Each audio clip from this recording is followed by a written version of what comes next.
Chop it down.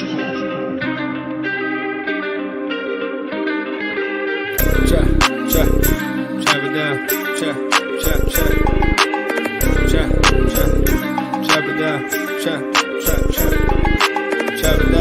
Chop it down. You gon' chop it down. Chop it down. You gon' chop it down. I just appreciate everybody watching. Watch him throw the ball. We gon' pick it off. You gon' let him hit the hole or you gon' cut it off. You gon' play through fourth and long or you gon' punt it off. Your defenders, heavy hitters, put your pads in. Don't be looking for the ref to throw no flags in. Keep the helmet on, keep the cleats tight. You the type to want to win by any means, right? You should look alive. This is Trap or Dive. Yes, sir. Yes, sir. Welcome back to another episode of the Trap or Dive podcast, brought to you by 214 Media.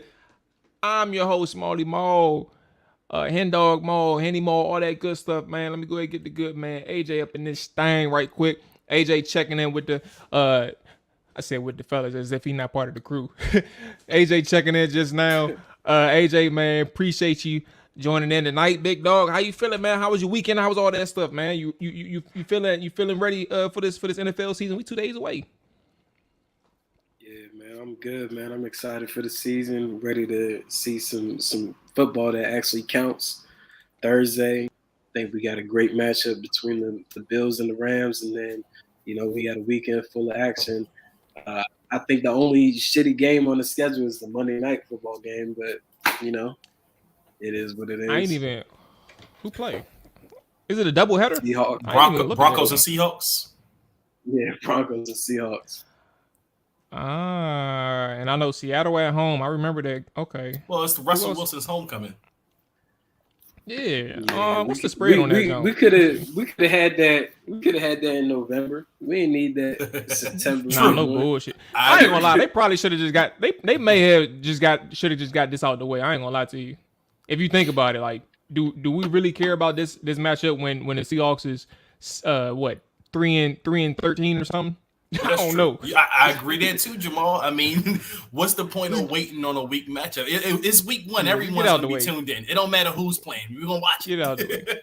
Yeah, I'm surprised. Yeah, that's true. I mean, that's the thing about football. Yeah, that's the thing about football. It don't matter who playing. People gonna watch. They gonna tune in. Especially early in the season. We deprived right now. We'll watch any goddamn thing. We'll watch replacement players. They got a good Sunday night game though. The Bucks and the Cowboys. They got a 425 joint. That's a good one. Raiders and Chargers, but really the Packers and it's a whole bunch of good 425s. To be honest with you, the whole 425. It don't get any better than the Thursday night game though. I mean, Bills and Rams to open up the season, man. Shit, I can't. That's a heavy hitter. That's a heavy hitter, bro. I'm probably about to fuck around. I don't even know what I'm about to. I don't know. I gotta do something. I always overdo it, but I gotta find something to do. I can't drink too much. Like I remember the draft party on this show. I got too drunk. Yeah. I remember I did. It was another party that we did on this live stream shit. I done got too drunk, bro. Hell no, I can't do it again. Oh, the preseason game last year, first game. Yeah, first preseason game. I got too drunk on that joke, bro. Ain't doing none of this shit no more, dog. Hey, Jarian, I see you in there. What's going on, Jarian? Disco, I see you, big dog. Appreciate y'all checking in. Let's get the administrative item out of the way right quick. Whichever way you are listening or watching, make sure you hit that rate, review. Make sure you like the show, all that good stuff, man. If you are new to the Trap or Dive on Twitch or YouTube, make sure you hit that follow button or that subscribe button. It is appreciated. It helps the show's growth as well. If you are watching right now on Periscope, on Twitter, sometimes I open it up on the Twitter thing, but just in case you are watching and you want to be part of the show, try to migrate over to YouTube because I don't see none of y'all's comments on Twitter. My boy told me that like a while ago. He was like, bro, why you ain't responding to none of my comments? I don't see nothing I get from Twitter. For whatever reason, they don't show anything on Twitter. So it's kind of weird. So just migrate yourself over to YouTube, bro. Everything in the bio, and that's that.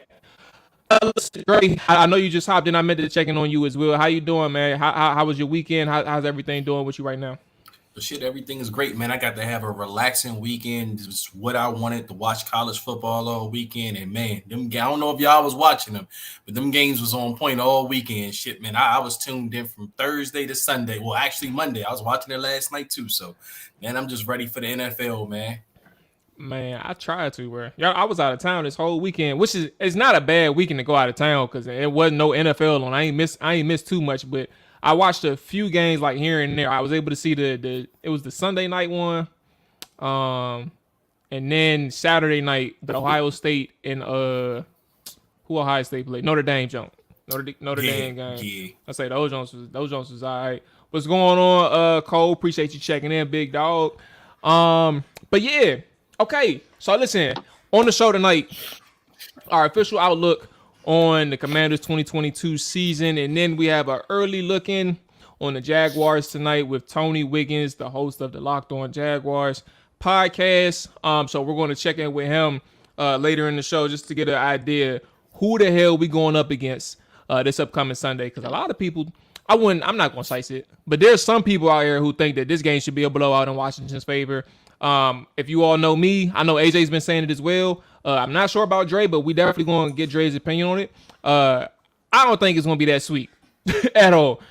So we're going to tap into Tony Wiggins and see what he has to say about the Jaguars and who they are heading into their 2022 season and things like that. So let's get right into it. One thing to note, I know everybody's probably already aware, but we ain't been on in a week. I took my vacation. The fellas ain't been on either. Brian Robinson, we got an update on there. NFI 4-week absence minimum. That's said and done. So now we kind of get an idea of an official idea of what the running back situation looks like as we project for the 2022 season. We can get things going right now, and I'll hand it to you all, fellas. Season schedule thing. What portion of the season? Well, how about this? What do you make of the schedule in itself? Like, what is Washington? Because and what I mean by this is like, how does Washington have to take advantage of something like this? Because it's hard to play a schedule game, but I know like it's important in certain sections. Like every section of a schedule is important. There are certain sections in which you have to take advantage of. There are certain sections in which you have to all right, we just got to stay afloat. We got to stay 500 here. We can't go under 400. We can't go under 500 in these 4 games or these 5 games, things like that. What do you make of the schedule collectively, knowing that it is one of the weaker schedules on paper for the Washington Commanders? I guess we could just start there. Yeah, I mean, I was looking at it, and I always look at schedules kind of how Bill Parcells used to look at them. Bill Parcells said there's always 4 quarters to a season. It's a little different now because it's 17 games, but 16 games before you have 4 different, you broke them up in 4s. So now looking at the schedule, you got Jacksonville first, the Lions, then you get the 2 divisional opponents, the Eagles and Cowboys.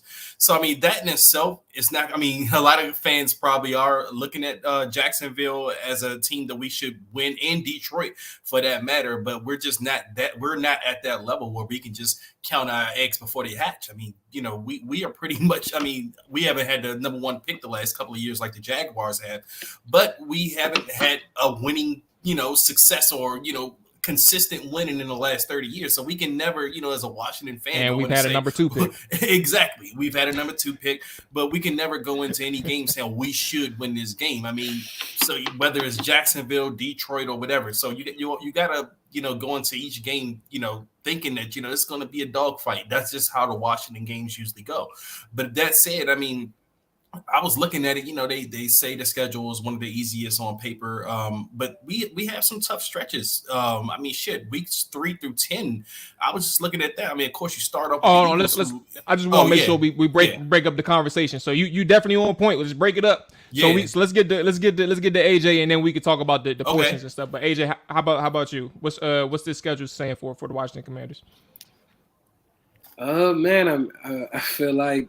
It's every team is brand new. So ideally, I feel like you just got to play who is on your schedule. I don't think any game on that schedule is an easy win or guaranteed. Easily, Washington could start off 0-2 versus teams that picked number 1 and 2 in the draft this season. So it just really boils down to who's going to be healthy and who also is making plays out there on both sides of the ball. And that goes for any team out there. Fortunately, we didn't see a lot of big-time injuries during the preseason, but now with extended time for these starters, I expect to see some injuries happen week one that could impact teams going forward for the rest of the year. That's just the way the game goes, unfortunately. Nah, you're right. I was about to say the injury part is probably the biggest thing. Is like, I'm trying to think. In years past, maybe Philly, in terms of Super Bowl winners, I don't remember. Like, it's always like the healthier teams that kind of really do the most damage at the end of the year. Obviously, you gotta hit the strides, late portions of the season, but it also, like, how healthy you are matters as well. I don't even remember, like, how many things, if we think about it, how many teams limped into the playoffs that actually did anything. Because sometimes, like, injuries can really just simply derail your season. One of the bigger ones that I can remember in recent years is Derek Carr, 2016. Like, that team looked official, and he broke his leg, probably like 2 games before the season ended, and they brought in some bum, and they lost against Houston, and they should have never lost. I don't remember who the bum was, bro, but I don't know. Yeah, like, it's a really good point. Yeah, like you said, is whoever's the most healthiest team. You look at the Rams and the Bengals; they had healthy squads. They weren't really missing too many people. The Eagles ended up winning the Super Bowl with Nick Foles, but this is a guy that also had been a starter with this organization prior. So it's not like it was a brand new situation to him to be starting for this franchise. But at the end of the day, their main pieces of why they were even winning were healthy, as far as like their defense. And, something I do want to ask, I don't know if you all know this, but I haven't really dug deep into it, but is COVID going to be a factor this year? I mean, remember how big of a deal that's been the last couple of years? I know they've, been lax on a couple of the protocols that they've had with COVID recently. And I know they changed in season last year, because you just reminded me of it, talking about teams that kind of stumble, even though I don't think we were ever any kind of threat last year. But when we were on that 4-game winning streak, that's when the team got ravaged by COVID and injuries. And that's when the wheels completely fell off at that point. And then they had to change a couple of the protocols because it just didn't seem fair how they were doing some of the vaccinated players and, however they were doing it. So I'm just wondering if that's going to be a factor this year, because that would be a big deal if it is. Yeah, I agree. Actually, somebody already missed the game in preseason due to COVID. And I think he was probably clearly, at this point, he's probably unvaxxed. But I forgot who it was who missed time. I want to say it was Drew Lock, but I don't want to put his name out there and be wrong. I tell you one thing. You better hope that Carson Wentz isn't the guy that ends up getting COVID, because he is still unvaxxed. So, yeah. I was thinking about that. You better hope.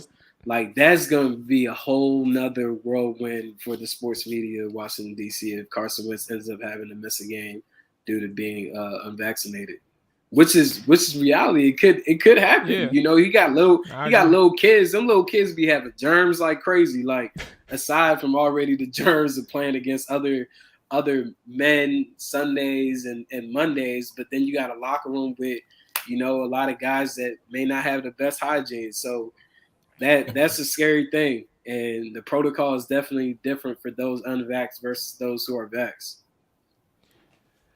All right, let's go ahead and catch up on some of the comments right quick before we get into certain portions of the season. Jarian mentioned, Kenneth checked in and said, "What's going on, fellas? Hoping for a win Sunday for the Commanders. The Jags are a sleeper team. Can't overlook them." I agree. AJ agrees as well. Dre, what you thinking about the Jaguars? Like, in a short way, do you think? I put it this way: somebody on Twitter asked me, or said that if we end up winning in a close game, or if it's a close game period, then Washington probably, like, I don't think that's a good thing for Washington.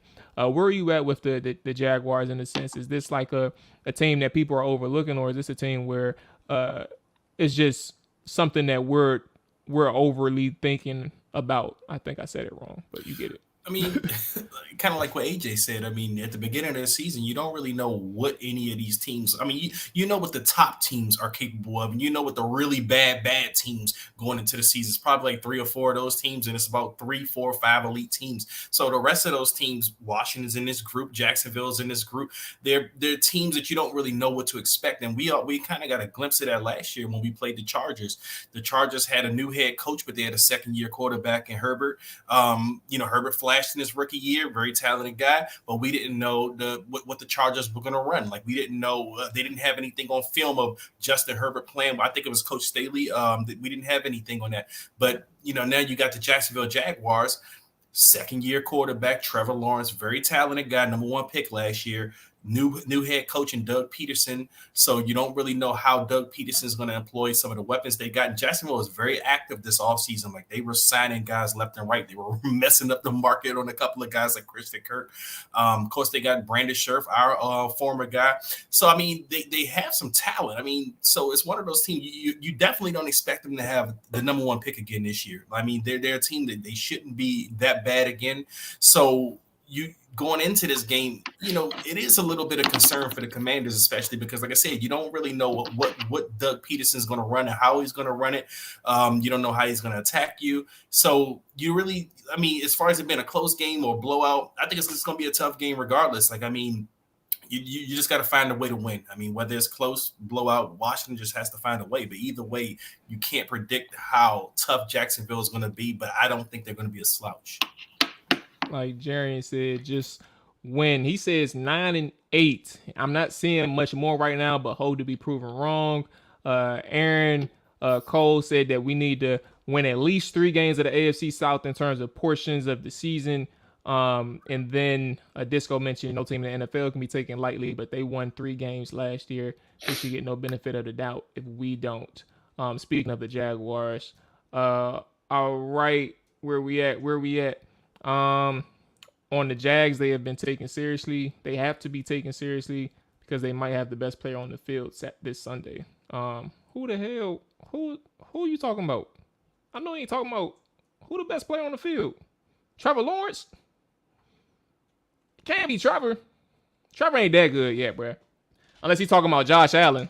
I don't know. But talk to us, Cole. What's going on, Rich? All right, fellas. Let's go ahead and get into it. Portions of the season that Washington have to take advantage of. I'll start this one off for me. I think one of the portions that they have to take advantage of, obviously we know Detroit, Jacksonville is important, and getting off to a hot start is very important.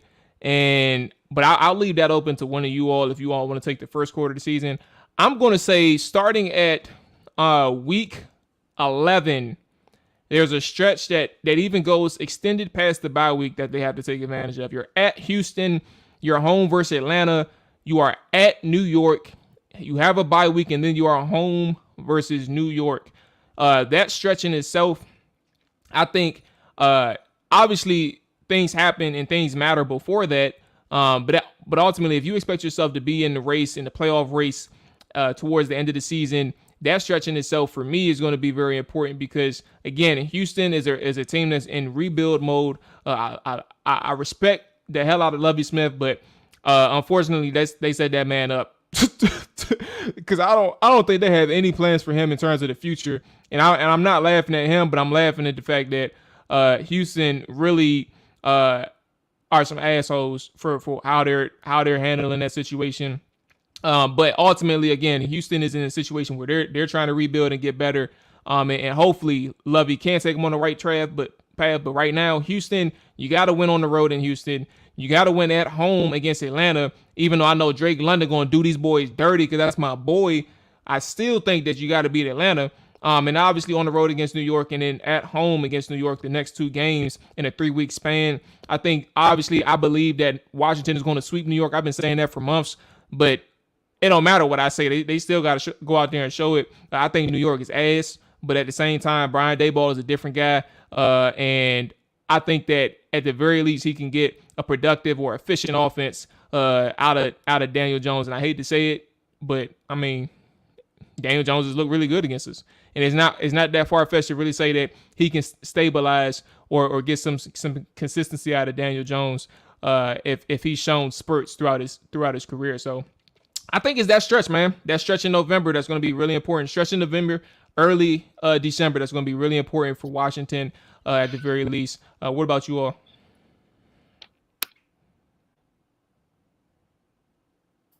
I thought AJ was going, but no. Actually, Jamal, you took the exact weeks that I had for the portion of the schedule that you have to take advantage of because, I mean, that's when it seems to lighten up after a pretty rough stretch. But I'll go with the first quarter of the season. They have to start fast. I mean, not only for the team's sake, but this Ron Rivera thing has been not starting fast. His teams usually finish strong, but they usually start slow. And year 3. It's a lot of pressure on Ron. We've been talking about this all off season. I mean, not just Ron, but Carson Wentz.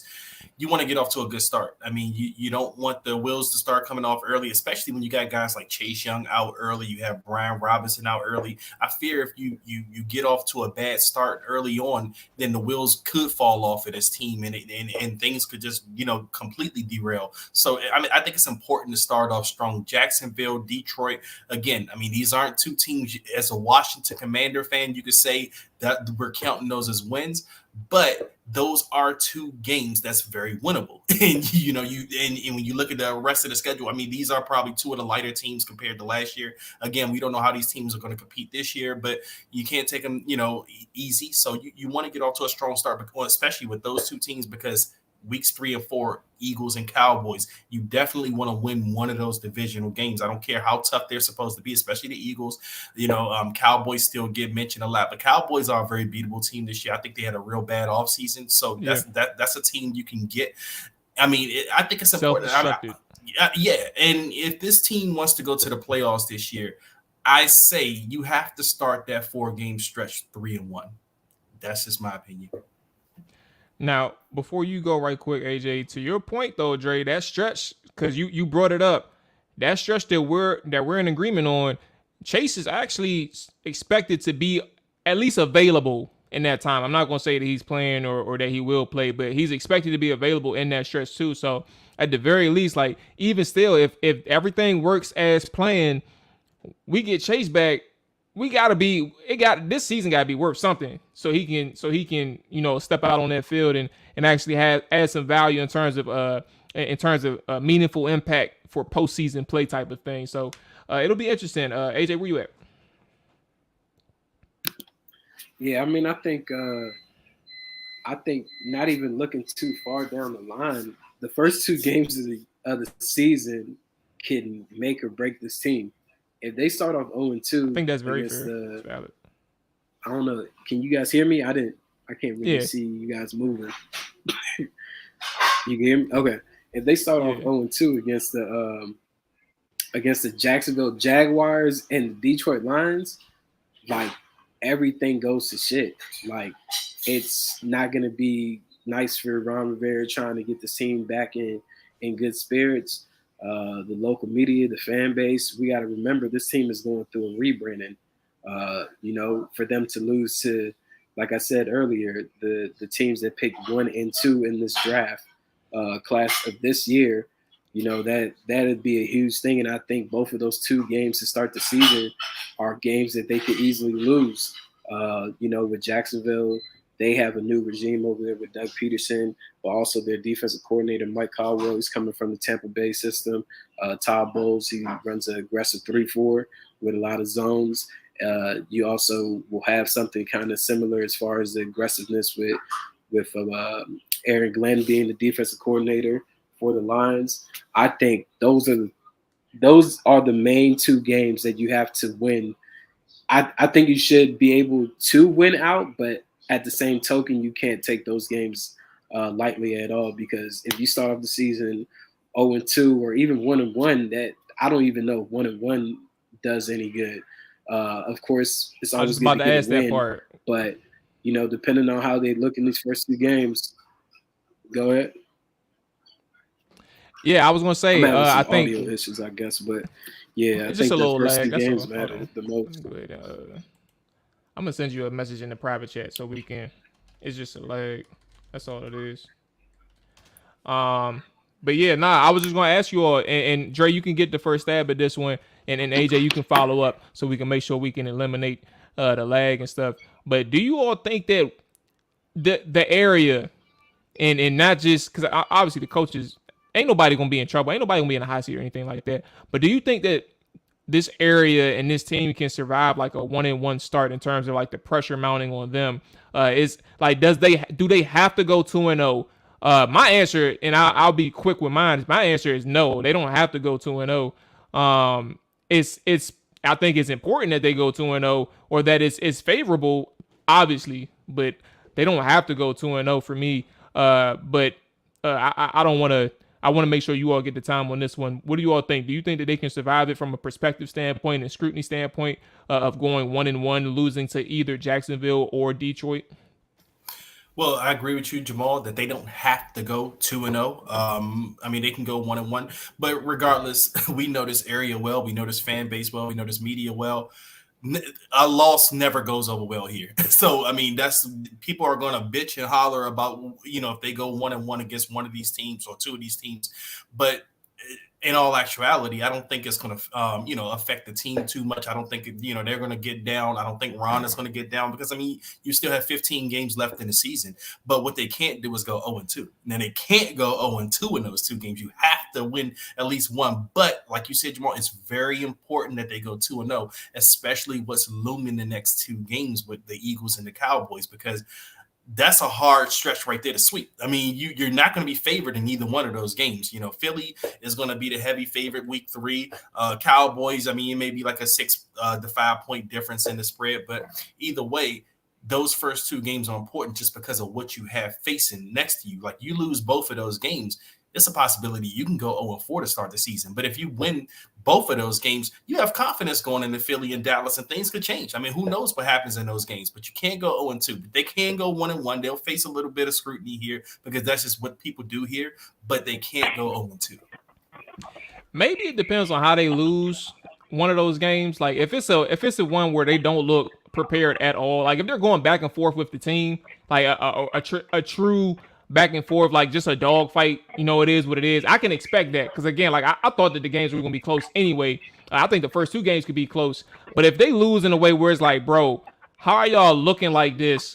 And y'all said all these things, like if you look woefully unprepared or there's a multitude of mistakes, simple mistakes that cost you the game, then we're talking about something else.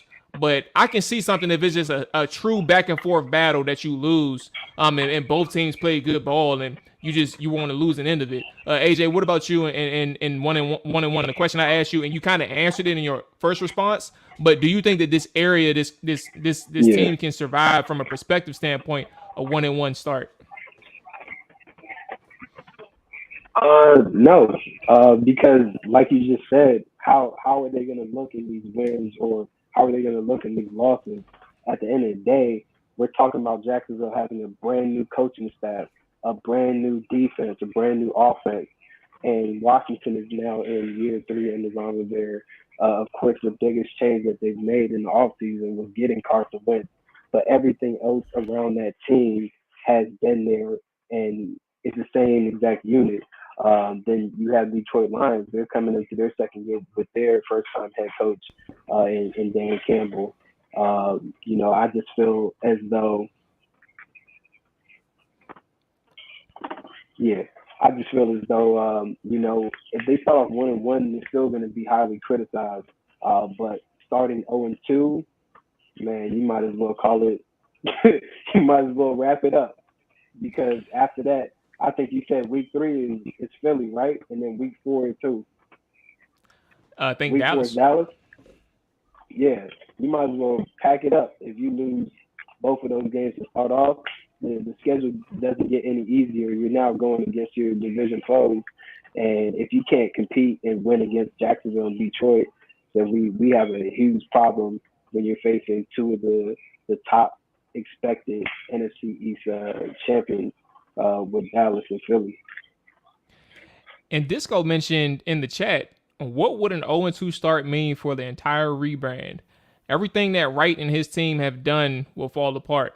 Now, two things, 100% right on Wright and his team, right? Because they're the ones responsible for the marketing. But I think it goes hand in hand. And I think you're saying this, Disco. I don't think you're not saying this, but indirectly it plays hand in hand because all the work that they're doing, they're relying on the football team to actually come out and do their part. Like everything that they do from a business standpoint, a marketing standpoint, they need Ron Rivera and his team to actually get the job done from a win standpoint. If they can't get that done, these guys are in trouble, and they have 15 games left if they start off 0-2, and they have a long season ahead of them. And we're talking about another hole because we started off 2021 and 2020 from a 1-5 standpoint. So to your point, 0-2 for an entire rebrand, the Commanders era, that would be ugly. And fellas, I'll let y'all have the last word, Dre, AJ, before we get the good man Tony in here. If y'all got anything on what Disco said, the 0-2 start I could for the jump in rebrand. real. I was just gonna jump in real quick, and it seems like the NFL schedule makers definitely want them to start off their rebrand on the right track. I mean, like I said, I keep saying this, but they're playing their first 2 games against the teams that picked number 1 and number 2 in this year's draft. That tells you everything, that the NFL hopes that they can succeed and get this rebrand off to a good start. Because if they don't, it's just going to trickle back down to, the business side of things, Daniel Snyder, and then also Ron Rivera, and you're back to square one just with a different team name. That's it. Yeah, and I agree, especially with Disco. I mean, you can't go 0-2 with this rebrand, and it does look bad for Jason Wright and them because they're trying to get butts in the seats. They're trying to get these season ticket packages off. They're trying to tell you this is a new era. We're not the same. We're the same franchise, but this is a new leaf we're turning over. We're finally trying to do things differently here. And you go out and you go 0-2, everybody's going to be like, oh, that's the same team we've been watching the last 30 years. So, yeah, I mean, it would look bad because, like I said, you go 0-2. I don't see things look bleak, especially like I said, when you got Eagles and Cowboys coming up. Eagles, a lot of people say these guys can be Super Bowl contenders. You go 0-2, you might go 0-4, 0-5. Who knows? So I mean, you just don't want to start out that path. And like I said, it is a bad look for Jason Wright. I mean, not just Ron Rivera, but definitely Jason Wright. Absolutely. Let's go and get the good man Tony in the stream. Here we go. Add him to the studio right quick. All right, so let's go ahead and get an administrative check out of the way. Hold on, wait 1 second. I think we got a little static. Let me get a test right quick. Okay, so Tony, if you can hear me, I just want you to know there's a little static on your end. I don't know if there's like some issue going on with the mic, but I'll unmute you for a quick. Well, actually, let me get the administrative item out of the way. Whichever way you are listening, if you are new to the Trap or Dive podcast YouTube channel, make sure you hit that follow button on Twitch. Make sure you hit that subscribe button on YouTube. We appreciate it. Joining us right now, we do have the good man Tony Wiggins. As I stated earlier, Tony covers the Jaguars for Locked On Jaguars podcast, the Locked On Network podcast network. Let's go ahead and get this thing a trout. Boom, it's perfect. There we go. Tony, I appreciate you joining us tonight, big dog. How you feeling? Man, I can't help but join my family, man. It's not a secret to people around here, but I went back and forth between Jacksonville and the DMV my entire life. So grew up in Suitland, Temple Hills, and I actually came back. Actually came back and used to work at the infamous Mirage as a doorman and a bouncer back in the day. So yeah, man. I'm about to say, Dre, you gotta tell me about the Mirage, bro. You know what I'm saying? I don't know. That's a little bit before my time. Oh, that's okay. Before my time. Yeah, I came up to visit. It don't look the same. It was 900 First Street. It's all people walking dogs and all of that. It wasn't going on like that when I was there. Trust me. I believe it. I believe it. Shout out to PG County though, man. I'm glad you're familiar with the area. A lot of people, I don't know. It's different, man. When you say from outsiders, like when you tell people where you're from, you can't say PG County or Maryland. They don't even know where PG County or Maryland is at. Like you just gotta tell them DC, and just live with it. They do that down here too. Like Derrick Henry's from Yulee, Florida, but it's 20 miles away from Jacksonville. It's like 5 miles from the Jacksonville airport. So the thing is, they do that here too. And I actually grew up in Suitland was crazy because it was a building called City Line Towers. And it was right by that graveyard right there where Suitland Road bottoms out and ends. And you cross the street and you're right in Fairfax Village, DC. So it's like we saw a sign that we go outside and stand at the bus stop. It was a sign that says "Welcome to DC," and if you cross the street and look back over, it was a sign that say "Welcome to Maryland." So I grew up right on that line, man, right off of I like love it. Southern Avenue. Yeah. I love it, man. But while all this being said, let's go ahead and talk a little Jaguars, talk a little bit Commanders, but let's start with the Jaguars first, man. Tony, let's start with the state of Jacksonville right now. 5 days before the start of the regular season. Obviously preseason is cloudy. It clouds people's judgment, but at the same time, you can get some key takeaways, some small takeaways from the team that you cover. What is the makeup of the Jacksonville Jaguars right now? The makeup is it's been a mess for 10 years with the exception of one season. And that one season, they went to the AFC Championship game. And then within 2 years, all of those guys, whether it be Jalen Ramsey, Calais Campbell, Leonard Fournette, they were all gone. Yannick Ngakoue, all of them. It was just like they've been in constant, perpetual rebuilding, started over mode. Every single year, it's the same things. It's like, okay, we got it now. It's going to be different. Okay, we got it now. It's going to be different. And it never is. So the fan base is very, very loyal, though. I call them the faithful 50,000, even though it's more than that. They show up and they say, okay, we're going to give it a shot. If week 3, we're talking about the draft and free agency the next year, we know we failed. And for the most part, that's pretty much what has happened here. I do believe now, though, the optimism is real, and that's because they have a leader in Doug Peterson that you guys are very familiar with from that division, who has hardware. And now I'm a little bit, I pause a little bit because there's never been a coach who won a Super Bowl with one team to go win it with another one. It just hasn't happened in modern day era. So that scares me a little bit. But the fact that you don't usually see coaches win Super Bowls who get run off either within 3 years. So the fact that he was available really, really helps. Everyone around here believed that they finally got it right. And to that point, and I guess it's a two-parter now because you raise a good point. On a scale of 1 to 10, how bad were the operations? Because we don't know. We haven't spoke with anybody dealing with Jacksonville in some time. But on a scale of 1 to 10, how bad were the operations under Urban Meyer? But secondly, speaking of Doug Peterson, you kind of hinted to it, like what he can bring to the table. But how has the transition? Can you take us into how the transition has happened from a 2021 light up into 2022? What you can see from your eyes? Let me tell you how bad it was with Urban Meyer. Imagine the worst car accident you ever seen and multiply it by 10. That's how bad it was. And there was no trust. I got to tell y'all the story, man. Y'all got to hear this one. And this is the cold-hearted truth, right? So a buddy of mine who used to be a scout in the building hit me up because his buddies who were scouts in the building told him how bad it was. And he texted me one night in August and said, Bobby Petrino. And I said, no. I didn't know exactly what he was talking about because I could tell how the people were walking on eggshells at practice. And I went up to one guy who's a sort of a high-ranking guy in operations. I said, man, it must be like night and day since Coughlin left. And he was like, no, it's worse. So from that standpoint, when the guy said Bobby Petrino, I said, no. He said, I ain't never lied to you. I'm telling you. And Urban was gone, and he probably wanted to get fired halfway through the season. He didn't fly home with his team after week 4, bro. He didn't even know Aaron Donald's name. He said, I heard number 99 is a that was real. Right. No, it's dead serious. So here's the worst incident.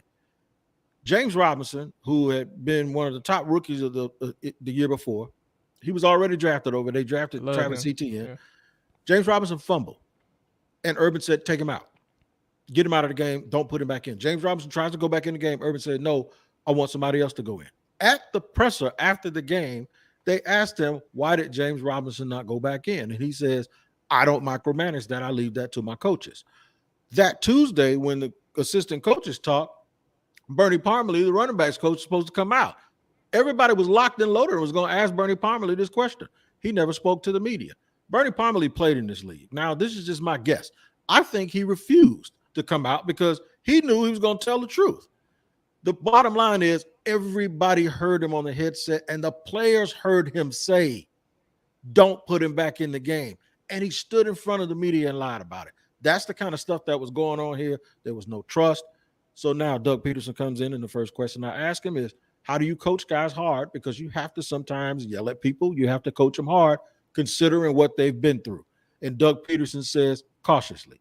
He says you have to earn their trust first. And once I earn their trust, then I'll start pushing and putting more on them. But right now they've been through a lot, and you have to understand that. Hey, Mual, if I could jump in real quick, I've definitely heard the wild stories of what was going on in Jacksonville, and I think you guys still have a bad apple within the operation, which is Trent Baalke. How have you felt about him constructing this team with Doug Peterson in partnership this offseason?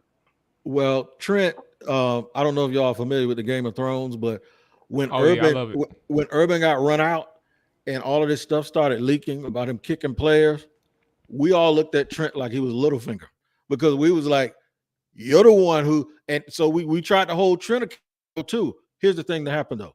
Because Trent, I believe, was one of those people that was in the ear of the owner saying this ain't gonna work, I believe he earned the owner's trust. I even think the quarterback, I think Trevor and everybody else, if Shad Khan is the Shad Khan that I remember, he probably reached out to him and talked to maybe the top 5 or 6 guys, and they probably told him, no, man, he needs to go. So I think Trent was covered because I believe Urban had a lot of power, and it's not fair to make Trent the GM and make him have to be subservient to a guy that really was King Joffrey. He was a tyrant. So the thing is I believe that Shad Khan, and this has been one of the things that's been to his detriment, he's unwilling to fire people, and he's very, very patient.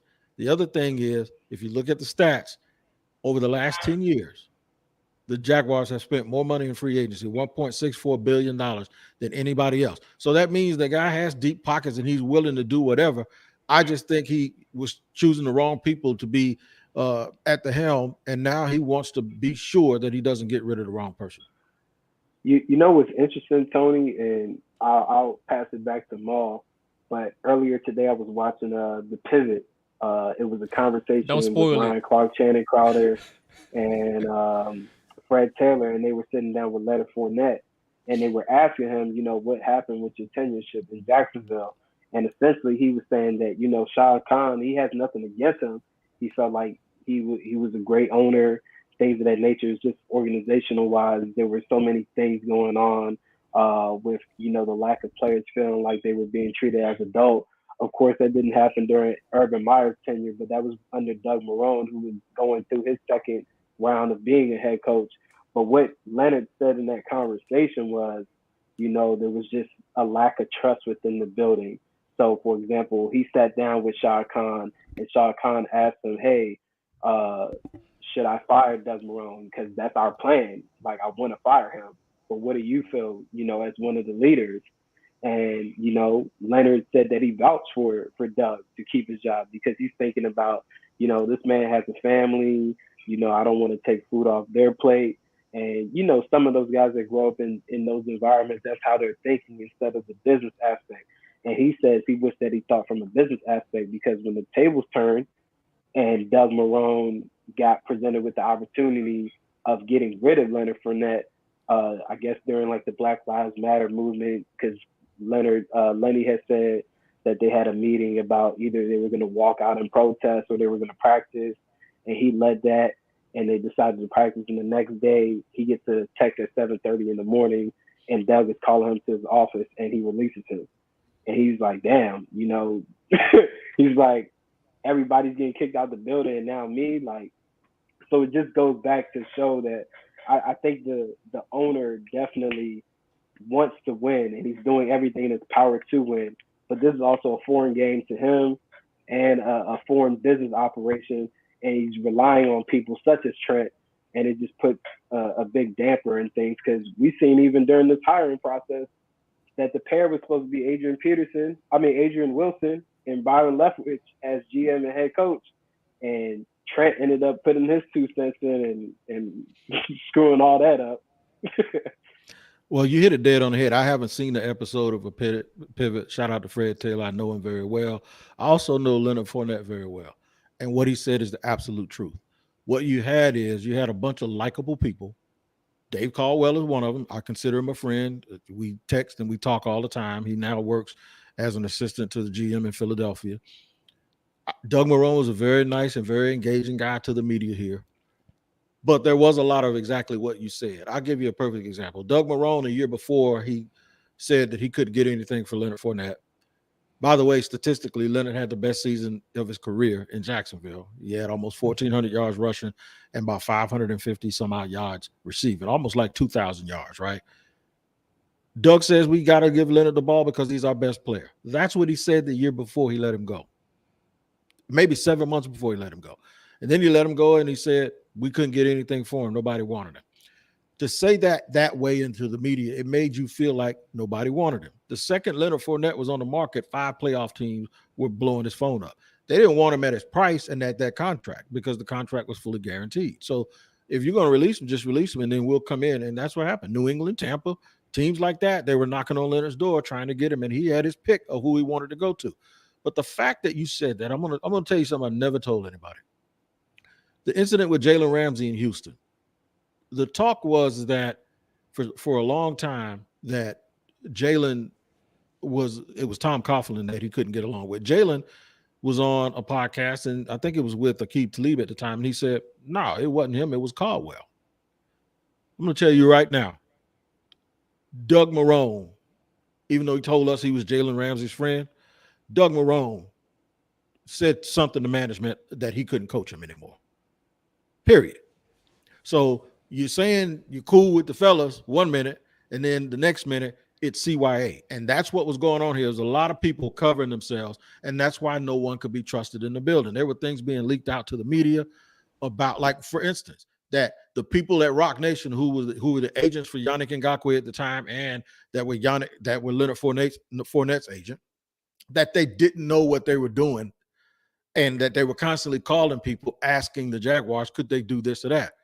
So the guy is Ari Nissim. Ari Nissim, he's no longer the agent. I don't even think he works at Rock Nation anymore. Ari Nissim's job before he became an agent was doing contracts for the New York Jets or the Dolphins, right? I think he worked for 2 teams.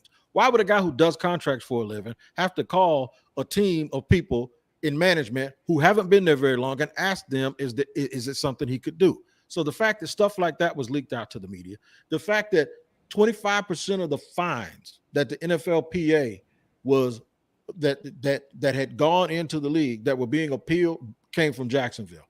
They held Dante Fowler's money. They held $750,000 for Dante Fowler for fines that were ended up overturned. By the time he got his money back, he was a member of the Los Angeles Rams.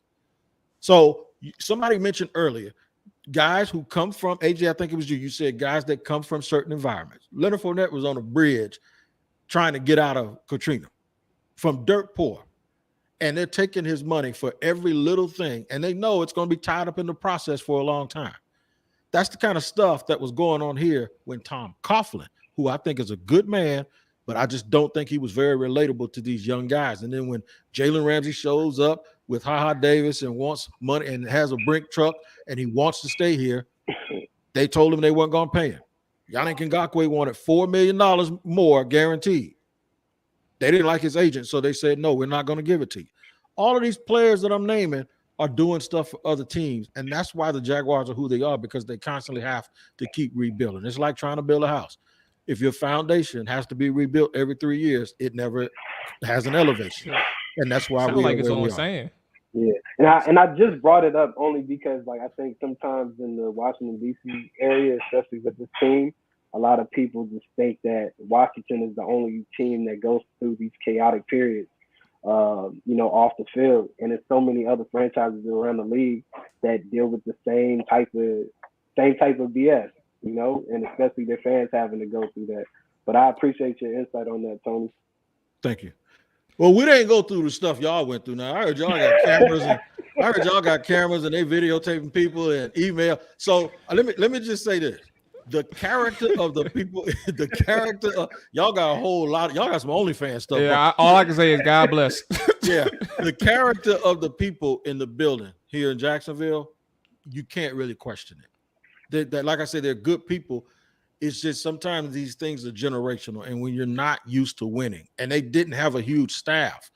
You go look at the Kansas City Chiefs staff between the owner and the player personnel director. There's like 12 people. In Jacksonville, it was 2 or 3. So everything was put on 1 or 2 people, and it was just a bit much. And what made it all worse, you were losing.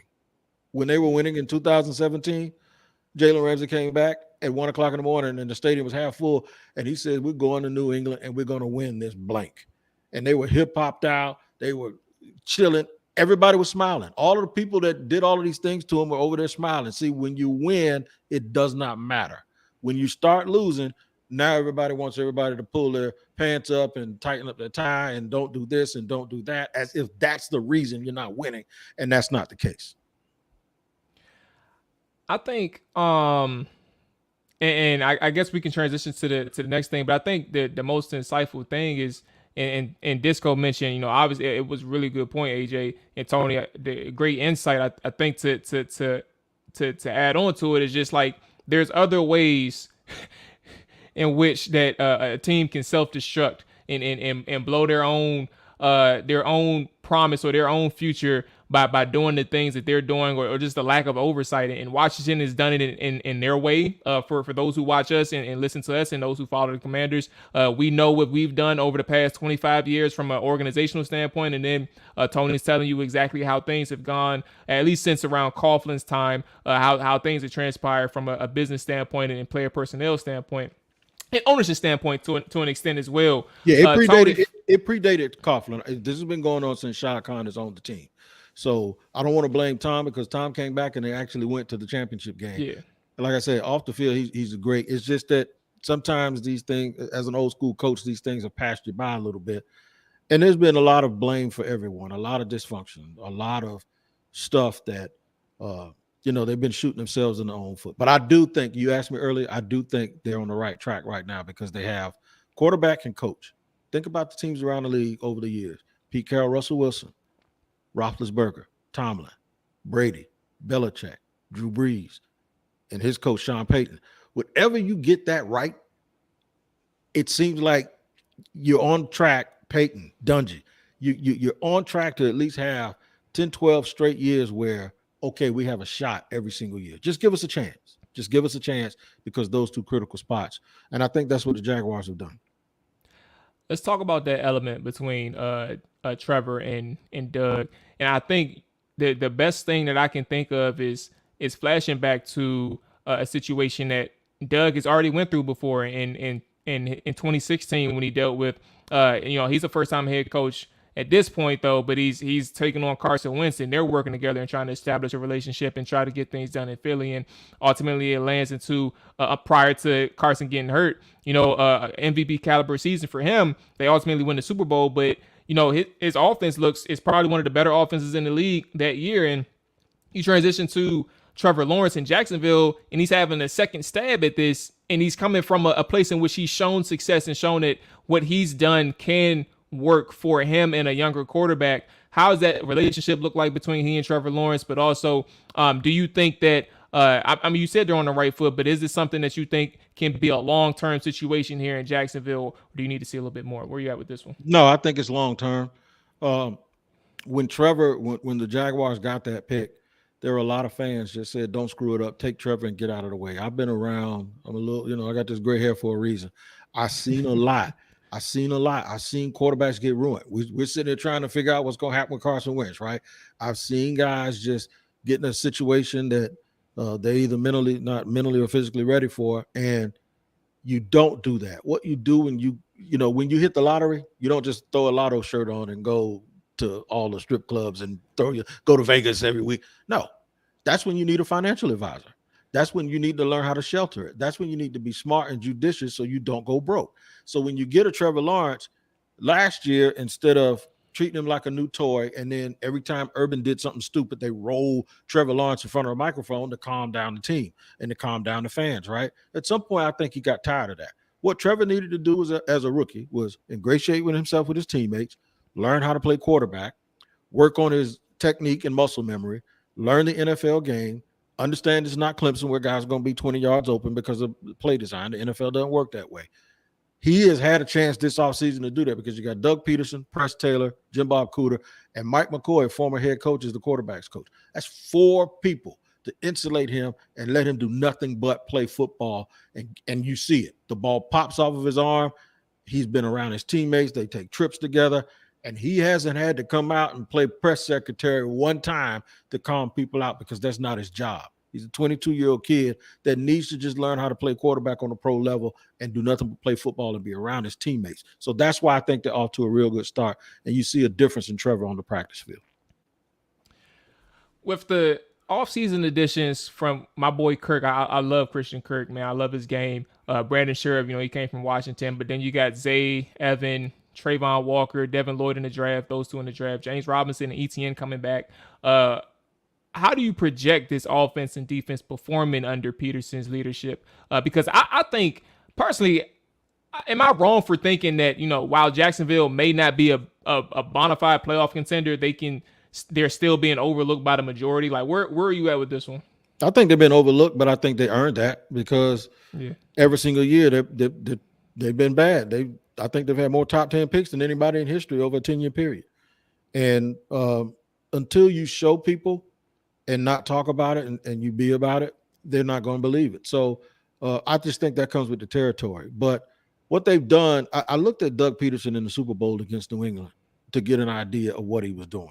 3 different running backs touched the ball in the first quarter more than once. And they spread it out, and they had Nelson Aguilar and Alshon Jeffrey catching passes, right? And it was all about design, and Nick Foles throwing the ball. So it was all about design, and it was all about the fact that he motivated his team to be able to beat the GOAT and the GOAT coach and the GOAT quarterback on the biggest stage. Defensively, they've changed the profile of the team. Now, one thing I will give Trent Baalke for, he was with Jim Harbaugh out in San Francisco when they built that big, physical, freaky defense that was right there with the Legion of Boom. They were going head to head. He's done that here. He's changed the athletic profile of the team. They're bigger, stronger, faster. The linebackers here are now the size of the defensive ends that used to be here. All of the DBs have length, sort of. They're very similar to the guys in Baltimore. They run and they have not sacrificed speed, and they've gained size. Trayvon Walker is a freakazoid. I saw it up close.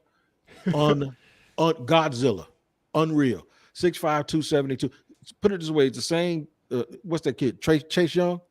Mm-hmm. Okay, he's his size, but he's running around standing up like a linebacker, and he has lateral movement. He's jumping up. He almost intercepted a screen pass in practice, and it was not a soft screen, a slant. He's unreal. He's unblockable, and he's going to be a nightmare. A flat out physical freak nightmare. Yeah, I've actually I'm good friends with Trayvon's agent, Vince Taylor, who also happened to represent Trent Williams.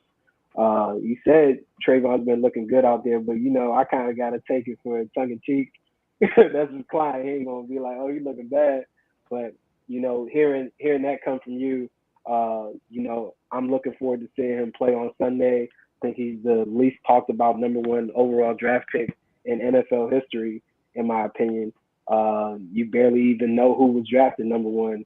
You probably would think it was Adam Hutchinson, honestly.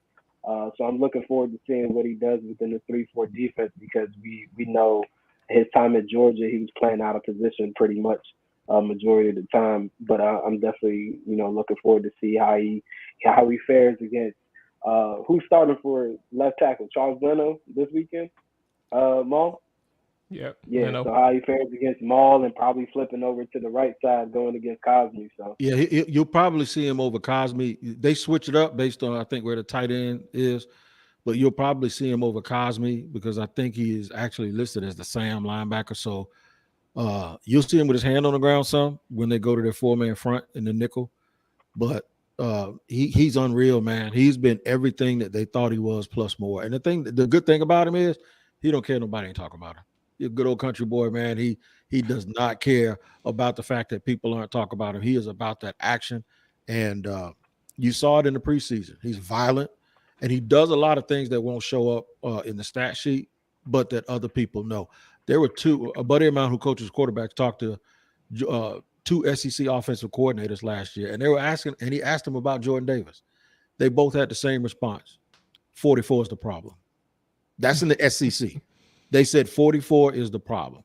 And people that know football understand that Georgia was asked to do the reason why the defense was so great this year, as opposed to the year before when they had Tyson Campbell and Stokes at corner, along with everybody else they have, when they had Azeez Ojulari, who you guys know in the division at defensive end, when they had Jermaine Johnson, who was a first-round pick before he transferred to Florida State, when they had all of those guys and the same people they had last year, they gave up 40 points 3 times. They changed the scheme. They just said, gap and hole, crash the line, let the linebackers make plays, and don't let no quarterback scramble. They weren't going for sacks. They were going for disruption and making the other team play faster. And it worked all the way to them holding up a national championship and being one of the greatest defenses you ever saw. So guys sacrifice numbers. Ojulari had double-digit sacks the year before. Jermaine Johnson had 6.5 sacks the year before. Probably why he transferred, because he knew that it was going to probably mess up his money because they weren't chasing quarterbacks. They played a certain defense to be able to win the championship.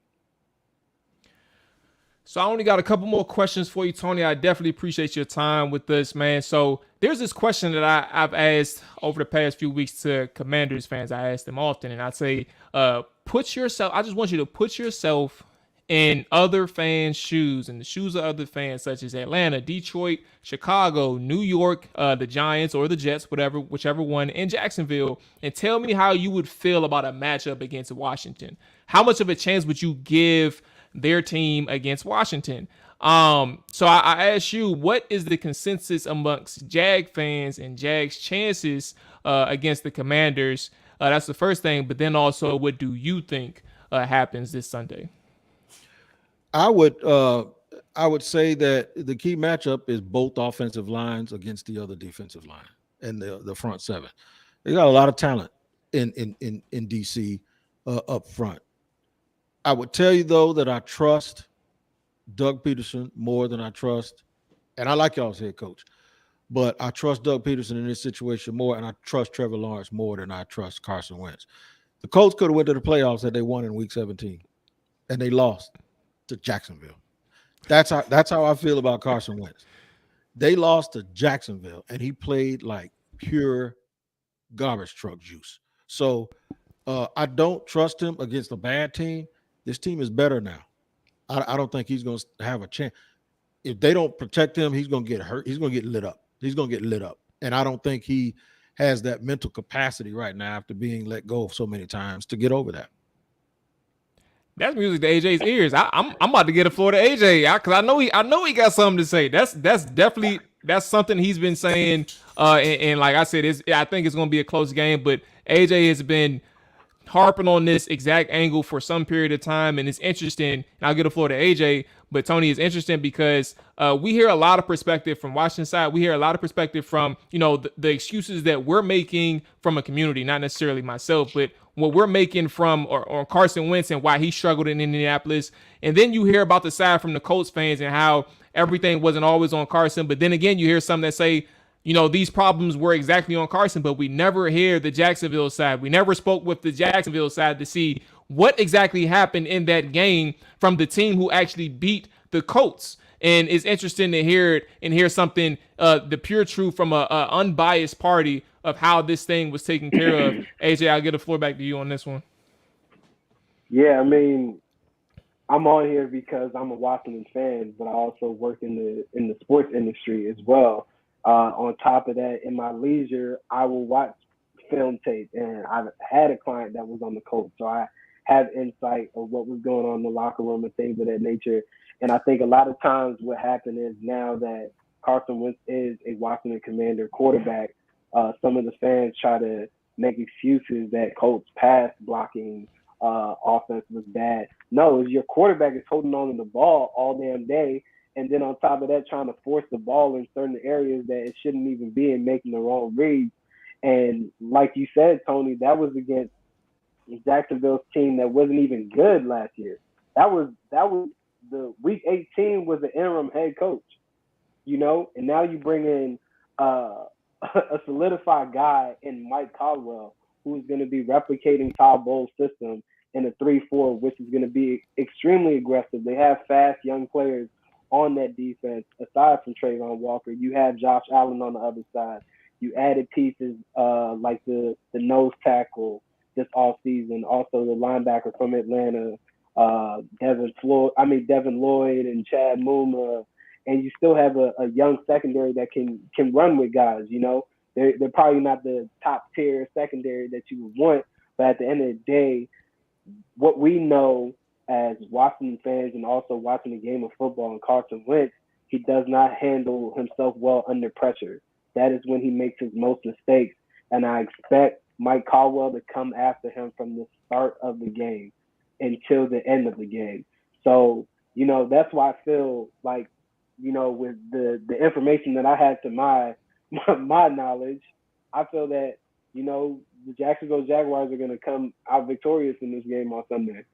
Because at the end of the day, it is a battle between whose offensive line is going to hold up against whose defense. I don't really think it's about skill positions. Yeah, Washington might have the better wide receivers on paper, and I guess you could say it's a toss-up between running backs with James Robinson returning alongside Travis Etienne.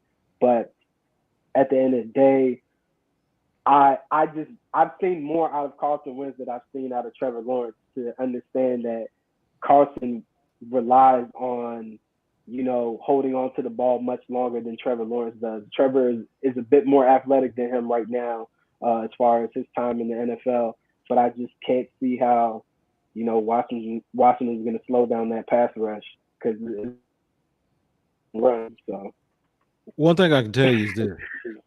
And AJ, you having this people saying that I got the Commanders going 0-17. No. I'm just being realistic. Like I understand that we have not seen neither of these offenses play a regular season game, so we don't know what to expect out of Washington or Jacksonville's offense because new regime, new tenureship for quarterback, new head coach on Jacksonville's side. But I know what I've seen out of Carson Wentz since he's been in the NFL, and I know what I last seen out of him playing the same team, who just added several more pieces to it. It's going to be a long day. One thing in the league that being around and knowing players, like you said, you realize that the coach doesn't pick the quarterback, the team does, and they can also tell the team when to get rid of a dude without saying it. I would think in this situation that if you went up to most of the Colts, especially the top players on the team last year, and just a stranger, just walk up and go, "Hey, what's up with Carson Wentz?" And you can look at the look on their face, and that's why he's not there anymore. That's just the way it is. Athletes don't lie, man. It's hard to get a dude y'all seen it. It's hard to get a guy. You see Chuck and Barkley all the time. You didn't win a championship. They don't give nobody no credit now. A big-time athlete will not say you're good if you're not. But I tell you what he will do. If you ain't good, you can, even if he doesn't say it, you can see it on his face. And I think that's why they got rid of him. Frank Reich said, "Look, we tried." You know what Frank Reich basically was saying to me? I couldn't keep him here. They don't want him. That's what it is.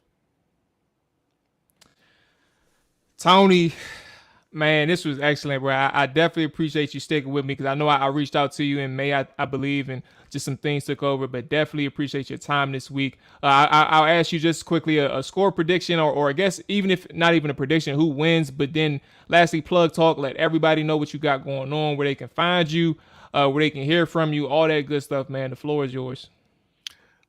Score prediction, I'll go 31-23 Jacksonville. I do think playing at home on opening day for a team that has the tradition that Washington has, it'll mean something. And by the way, that was my Tony. You think y'all putting up 31? That's nothing in the NFL, especially early in the season. Defense ain't quite caught up to nothing yet. But I do think I got to tell y'all, man. I went in 1982. I left Shugart Middle School and went to the parade when they won the Super Bowl.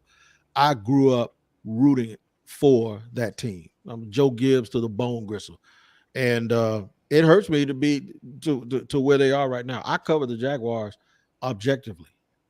I love the city because this is my city, but I don't get caught up in being a fan. I was always a fan. For 35 years, I was a fan of that football team, and I knew every single thing about them. The history. John Wiggins is still my favorite player. I got Darryl Green's phone number in my wallet. I just, for some reason, it's just what has gone on since Dan Snyder has bought the team has really changed a lot of things for me. So I'll tell you what, I think 31-23, and I like Ron Rivera a lot, but I don't know if he's going to make it. I'm just telling you. Because of the quarterback situation, I don't know if he's going to make it. So you can find me on Twitter at ShopTalkingWig. ShopTalkingWiggG. And that comes from the fact that I've been a barber for 30 years and in the media. So I've been working my butt off for a long time. But Shop Talking Wig, the Locked On Jaguars podcast, is on YouTube and on all platforms wherever you get podcasts. And as we say, Locked On is your team every day. I'm glad to join you guys, man. I had to turn down a lot of requests, but I could not. Y'all like family. Anybody call me from DC, man. And anytime y'all want me, y'all got me. Hey man, that's truly Mual, appreciate. we might have to do a space after the game with Tony, man. Oh no, I gotta go, man. Y'all miss me. You said I'm about to say, 31. You said Jacksonville gonna score 31. That's nothing in the NFL, though. You know, I It's consider nothing 20. in the NFL, but No, it's a lot 31 against Washington is going to be a problem. That put it for us, AJ and Dre. That 31 against Washington, we got some things to talk about. we're gonna be talking about the next 2 weeks. How the hell we give up 30 points in the opener? I'll tell you what. That's gonna be the problem. I'll tell you what. Carson Wentz makes mistakes. Jaguars get a short field. That's how. That don't mean they're gonna drive up and down the field. They can get them in a return game. They can get them on a strip sack, anything like that. You know, so 31 sounds like a big number, but it's not that much. I respect it, big dog. But Tony, man, again, I appreciate you for sure, man. We are locked in and definitely looking forward to hearing your Jaguars. And that, like I said, I'm locked in. I think it's an underrated team or overlooked team. Obviously, you said, you know, they deserved it, but still, I'm here for it, man. So I'm definitely plugged into what you got going on throughout this season. So Tony, appreciate you hopping on. Take care and enjoy the rest of your week, man. I will, man. And shout out to the DMV, all my peoples up in Clinton and up in Marlboro. I'm always there twice a year. And word the mumbo sauce, baby. I know what it is. Word the mumbo sauce, man. Make sure you hit up 10 Dragons when you come back next time. I will. I'll do that. Yes, sir. All right, man. All right, so there we go. We had Tony checking in. Let me go ahead and get us back to the 3-person screen. Hey, listen, Tyler and Disco was not hearing none of that, AJ. They wasn't with it in that chat, dog.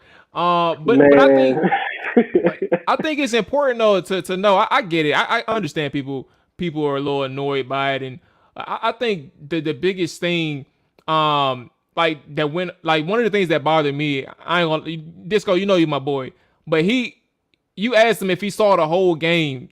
If you asked Tony if he saw the whole game and he covers the team, like you knew he saw the whole game, and I think that's kind of where I'm like when I say it's unbiased, we never get the perspective of the team that actually beat Carson Wentz.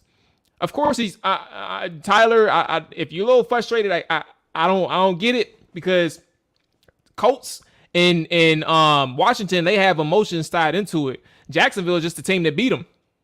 So I mean, I guess of course if you disagree with him, that it is what it is. But at the end of the day, he don't have a fight in this. They just beat him. That's all it is, and he got his take. So, fellas, I'm gonna hand it to you all on this one. We can get up out of here. The over and under. I said the over and under. The over under for Washington because we wasn't able to finish everything. Was at 7.5 for the season. Best case, worst case scenario. What are you taking for Washington this year? Are you taking the over at 7.5, or are you taking the under 7.5? And what is the best case record wise? And what is the worst case record wise for Washington? I take the over. I mean, just stuff that I've been seeing since last year. Like I said, last year we had one of the worst schedules, ravaged by injuries. You started Taylor Heineke last year, the whole year. I mean, he's a gamer. Taylor Heineke's a gamer, but he's not a starting NFL quarterback. And you won 7 games with all of that said. And you come back this year and you allegedly have a weaker schedule on paper. I mean, we've seen the schedule, but we don't know how things are going to shake out. But on paper, if it shakes out the way, it's supposed to be, I see this team winning 9 to 10 games. I mean, that's just, I think you upgraded a couple of positions. I mean, you didn't really have weapons last year. You thought you were going to have Curtis Samuel, but he was hurt all year, and then it just ended up being Terry, and then, of course, Antonio Gibson. But Antonio Gibson's still not the natural running back you want to see. But you went out and you addressed that. You got Brian Robinson, who unfortunately got shot, of course. But you got Curtis Samuel, you got Jahan Dotson. Now you have tight ends as well. So the offense should be markedly better. I mean, you've improved a lot of positions, especially at the quarterback position. Regardless how any of us feel about Carson Wentz, he's an upgrade for Washington.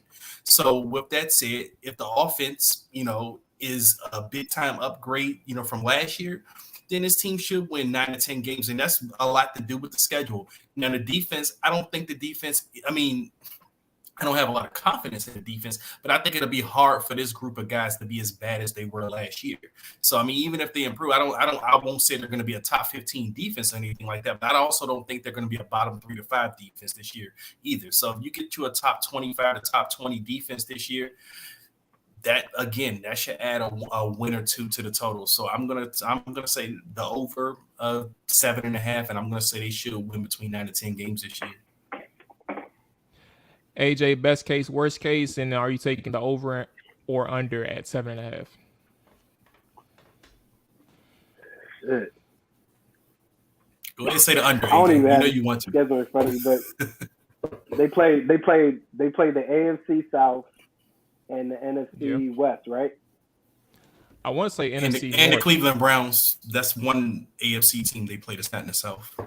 Okay.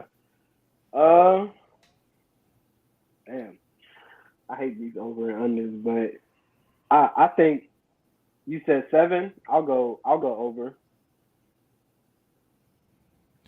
Okay. I would say maybe they get 7 to 8 wins overall for the season. So yeah, I'm cool with that.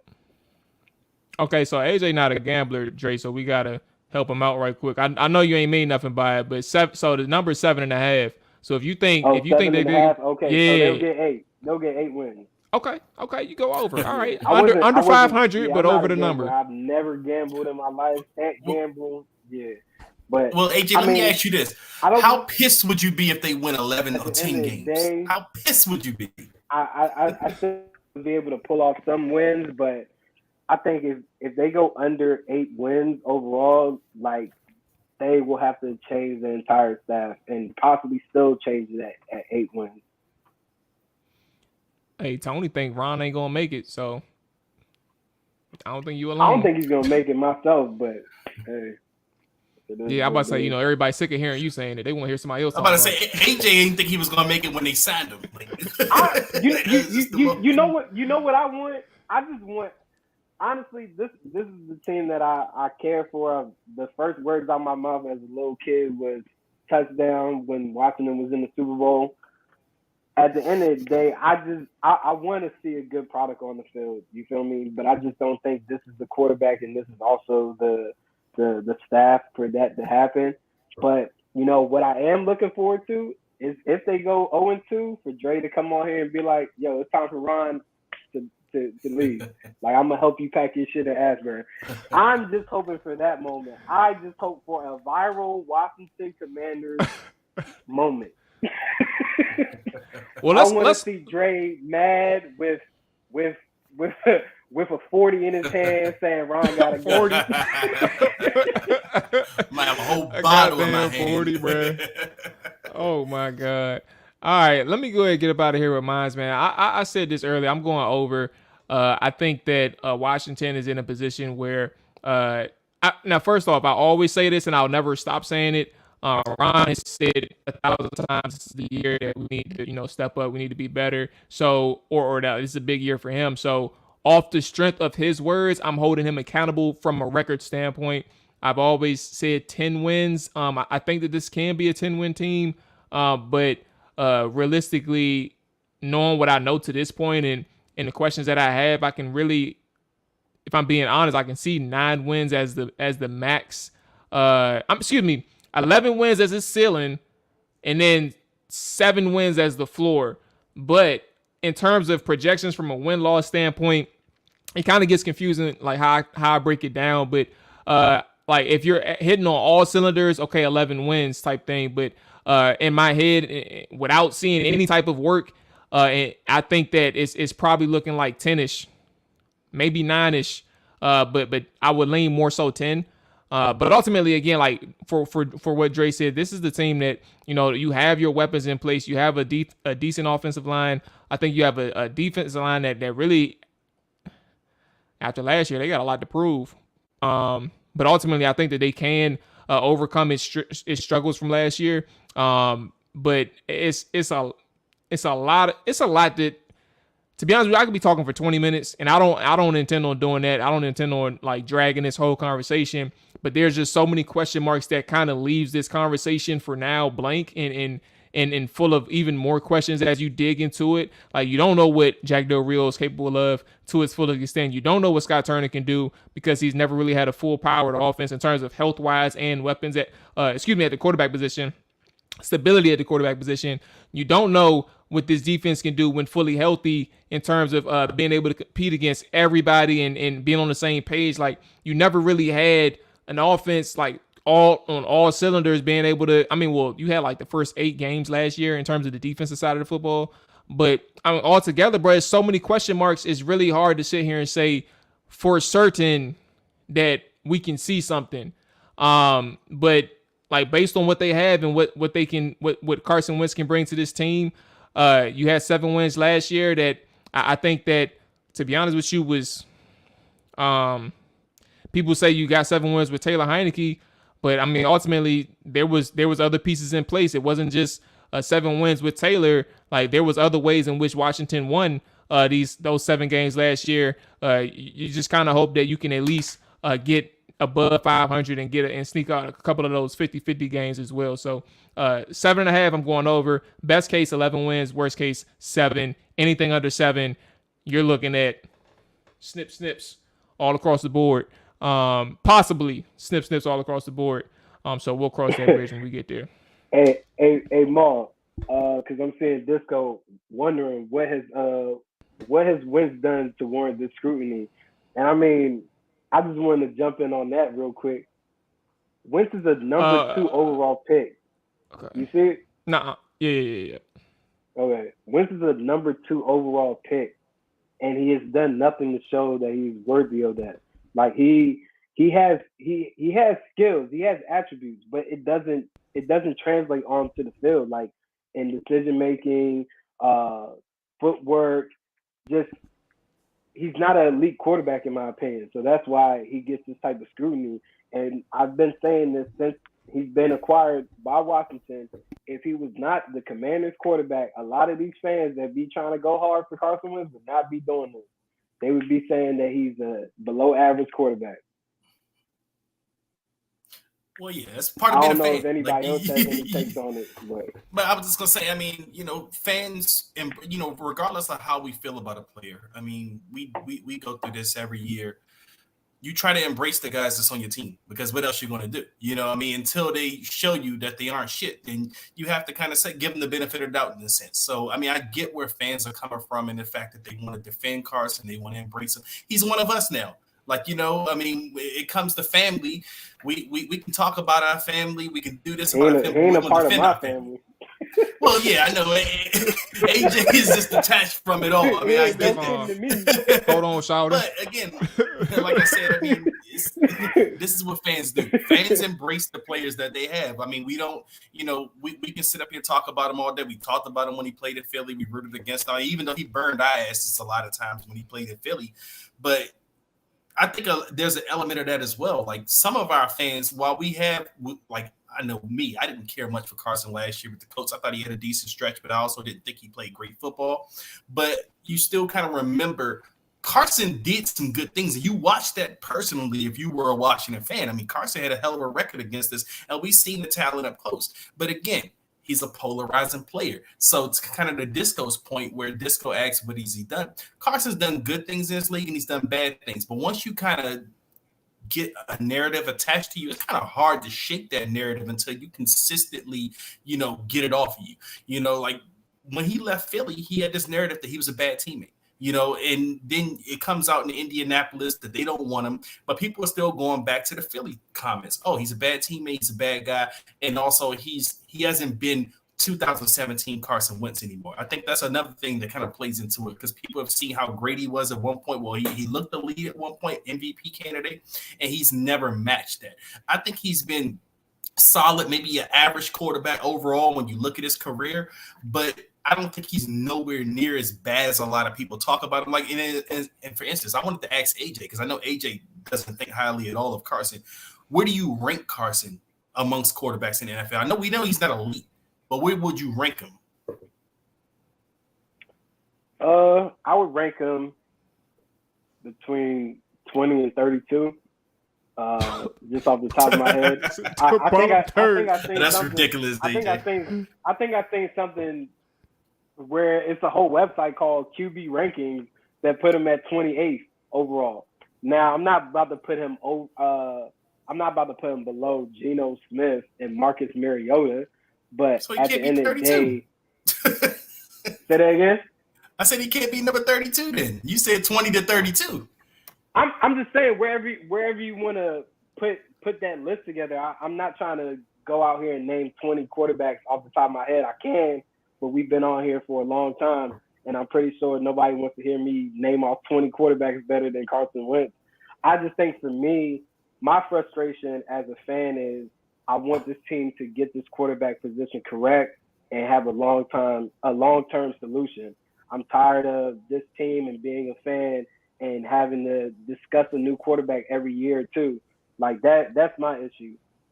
Even when Kirk Cousins was here, some people wanted him, and I think it was split in the middle.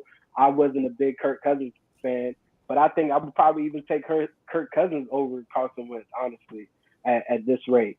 At least I know exactly what I'm getting in Kirk Cousins. And Carson Wentz, I really don't know what I'm getting. It's just all over the place. It's very inconsistent. Whereas I know with Kirk Cousins, he's gonna play what's right in front of him. He's probably not gonna take the deep ball, but he's gonna still, make some passes and not do it as bad as Wentz. I think that's my take on the quarterback position for Washington. That's kind of why I feel the way that I feel with Carson Wentz, and I think we got to start looking at what people have done lately and take that as fact. And I just haven't seen Carson really play well. And I tried to change my mind about it. Like, I wrote you guys privately, like, hey, look at this Kurt Warner breakdown they just posted last week and a couple months ago, trying to convince myself like, hey, maybe this could go right. And I didn't really see anything that told me, hey, this could trend in the right direction.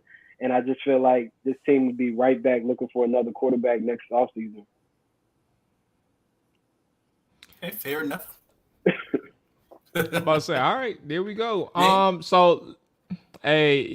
I would say so. Hey, Disco, I appreciate you checking in. Everybody, understand this is what we here for. Dre, AJ, myself.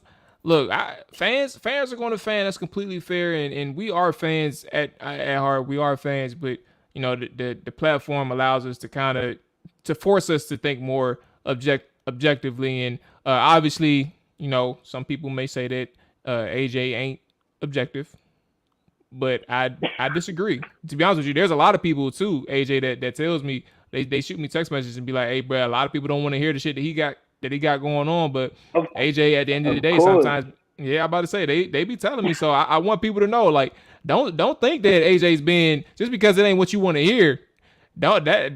He be right on some things. We always some of us hit our mark. Some of us sometimes we miss, but AJ be right on some things for sure. So understand that much, everybody. But listen, this was an excellent show, fellas.